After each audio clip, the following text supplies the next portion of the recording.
আসসালামু আলাইকুম গাইস, সবাই কেমন আছেন? আশা করি ভালো আছেন। বাইরে অনেক বৃষ্টি, তাই এখন কিছু খেতে মন চাইছিল, তাই আমার ওয়াইফকে বললাম যে এখন কিছু করে খাওয়াও। তারপর সে চিন্তা ভাবনা করে আমাদের জন্য 1 পিস গরুর মাংস দিয়ে একটি রেসিপি তৈরি করতে হয়, খুব প্রচণ্ড মজার রেসিপিটি, সেটাই আপনাদেরকে আজকে দেখাবো।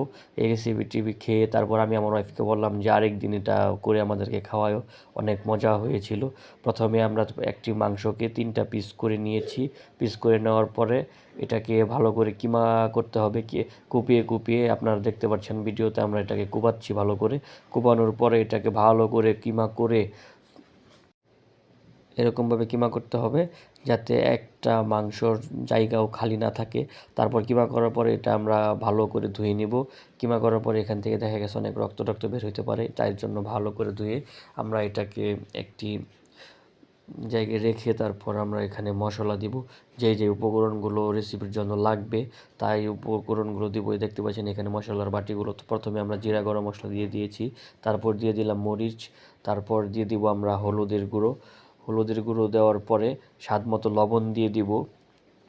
এখানে ধনের গুঁড়াও দেওয়া হয়েছে, লবণ দিয়ে দিয়েছি আমরা। লবণ দেওয়ার পরে আমরা এখানে একটু হালকা সামথিং আমরা এখানে টেস্টি সল্ট দিয়ে দিব। এটা জাস্ট টেস্ট আনার জন্য, আপনারা চাইলে দিতেও পারেন, নাও দিতে পারেন। তারপর দেওয়ার পরে ভালো করে এটা মশলাটা মাখিয়ে মাংসের সাথে, যাতে একটু জায়গা খালি না থাকে, সম্পূর্ণ মাংসের ভিতরে যাতে মশলাটা ঢুকে ওরকমভাবে মাখাতে হবে। দেখতে পাচ্ছেন আমার ওয়াইফ কীভাবে মাখাচ্ছে, অনেক ভালো করে মাখিয়েছে। এটাকে বল বাঁধানো হচ্ছে, এটা আপনি দেখছেন। একটা পাত্রে রেখে তারপর এটাকে 1 ঘন্টার জন্য ফ্রিজে রেখে দেব।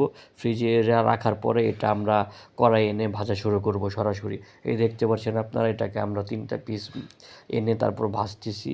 মানে এত সুন্দর কালার এসেছে এবং রান্নাটা এত মজার হয়েছে।